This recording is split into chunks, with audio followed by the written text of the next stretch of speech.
Hey y'all, it's week 3 of the pantry challenge and I'm going to clean out my freezer. I took that chest freezer. It needs to be defrosted, but I'm not going to do that right now. I took everything out of the chest freezer and I took it upstairs. This is in the basement where my freezers are, and I'm just going to clean it out. I had some stuff flash frozen and it fell out into the freezer, so I'm going to clean that out.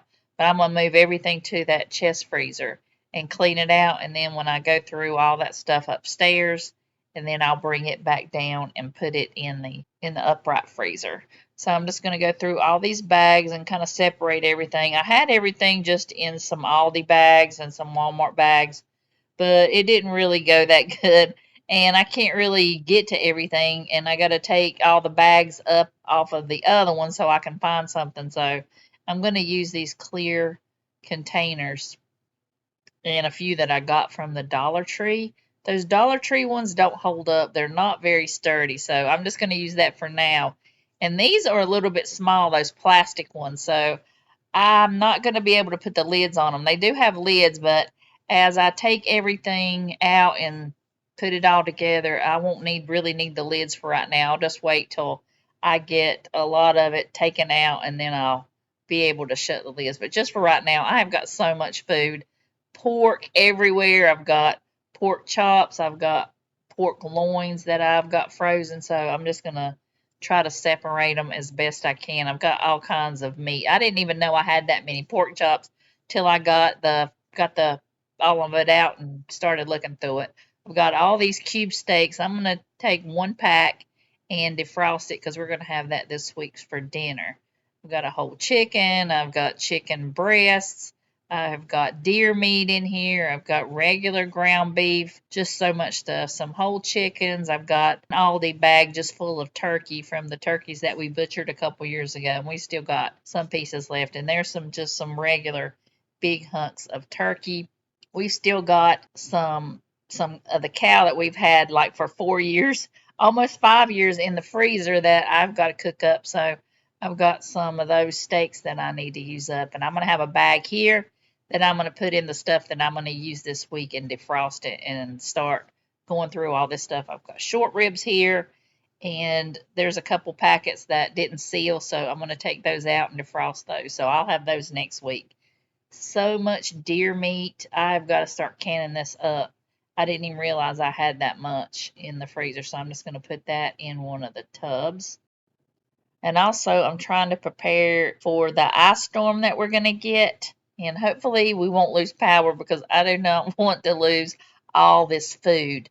But hopefully, we won't lose power or it won't stay off too long. But that's another thing that I want to do is try and fill up one whole freezer as full as I can get it, because they say if your power goes off, if you've got a half full freezer, it will only last 24 hours. But if your freezer is full, it'll last 48 hours without losing anything. So my goal is to get at least one freezer filled full. That way mine will last at least 48 hours so I don't lose anything. Because look at all that food I have got to do something with. So I'm going to go ahead and get it in the freezer. Like I said, some of them I'm able to put a lid on, and some I'm not. So I'm just going to pile them up, and as I use them, I'll be able to put the lids on.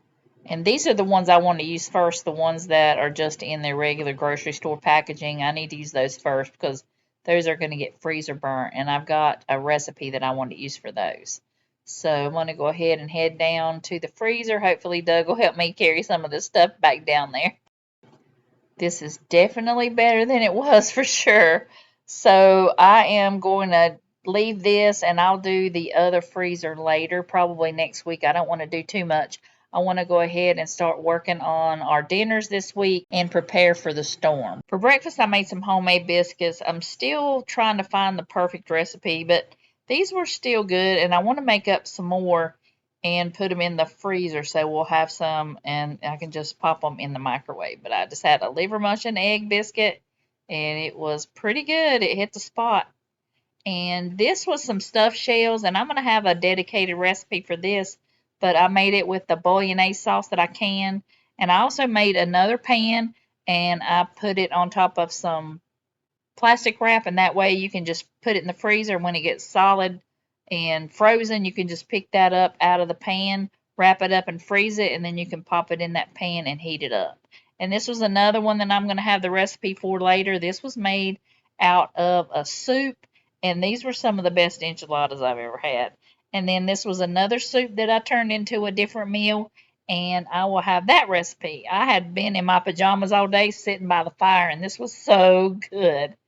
So then I started taking some vegetables from the refrigerator, and then I got some potatoes, I got some zucchini, onions, and peppers, and started cooking those up so I can have them in the fridge when we get that storm. I also made up some homemade Italian dressing, and it was really good. I'll have that recipe linked down below. I made up some of those muffins from Martha White, and I'm using these in those bread pans, and they turned out really good. That way you don't have to sit there and make each individual muffin, and they just came right out of the pan. And this one was a chocolate chip that my other grandson wanted, and the other ones we had blueberry, but I got like 10 different flavors that we can choose from.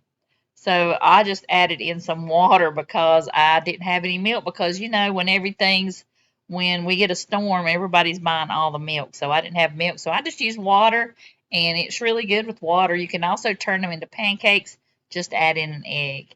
And I got this steak out of the freezer and I thawed it out, and I'm going to put it in my cast iron skillet and fry it. And that one was a porterhouse, I think.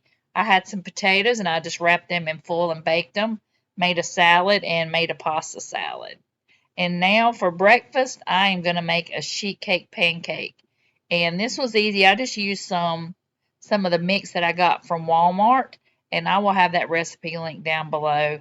You just take the pancake mix, you add 2 eggs and 2 cups of milk, or 3 cups of the mix, 2 eggs and 2 cups of milk, and then you just put that in your buttered pan, and then you could put any kind of toppings you want. And we had some sprinkles left from Christmas I need to use up, so I put sprinkles on one half and chocolate chips on the other since the grandkids were going to eat these for breakfast. And these actually made a whole lot of pancakes. So if you don't need them all at one time, you can pop them in the freezer too. But I put those in the fridge so if the power goes out, then we have something to grab, and we can always heat something up on the Blackstone, or we've got the charcoal grill if we need to heat up something. But hopefully it doesn't come to that. And now I'm going to make some gravy. This is liver mush gravy. I know you probably don't have liver mush in your area, but I'm using some bacon grease instead of using up my oil. I'm out of oil and I can't get any at Walmart because it's going to be a couple days before I can get a Walmart pickup. So I've got my pancakes there, the liver mush and gravy, and then I'm going to make up some eggs, some hard-boiled eggs. We can eat them just like they are. I can make some egg salad with them. So I put those in a container and put that in the fridge. And I got some coffee from Walmart the other day, and they sent me somebody else's order, gave me a rotisserie chicken, so I'm not mad at it. So I'm just going to take the meat off the bones and put everything else back in, and I'll put some water in there. And I did add a couple bouillon cubes to it and a little bit of salt. Just let that cook for a little bit. And I also made some Rice Krispie treats because you got to have some Rice Krispie treats when you have a storm. So I just cut those up and put them in a bag, and we'll have those if the power goes out. And I'm just going to strain this chicken or the bones out and put that in the fridge, and I put it in a mason jar. And we could have soup or chicken and dumplings with that. And here is some of that beef that we've had for like 4 or 5 years, and I finally defrosted that, and I got all the Crisco out that I could, and I had just enough. And I'm going to fry those steaks, those cube steaks, and they were so good. This cast iron skillet, this was like an enameled cast iron skillet that I got from Aldi, and they cooked them up so good, better than a cast iron skillet. So I'm going to use this especially for my chicken fried steaks. My daughter really loves these, and we all enjoyed these. These were so good. And then I had some potatoes that were going bad, so I made some mashed potatoes. I had that huge bag of corn that I used that, and then I made some gravy, and this was so good. If you're in the path of this storm, please be safe, and I pray that your power doesn't go out. I hope ours doesn't go out because I do not want to lose all this food. So I will see y'all next week in week 4 of the Pantry Challenge.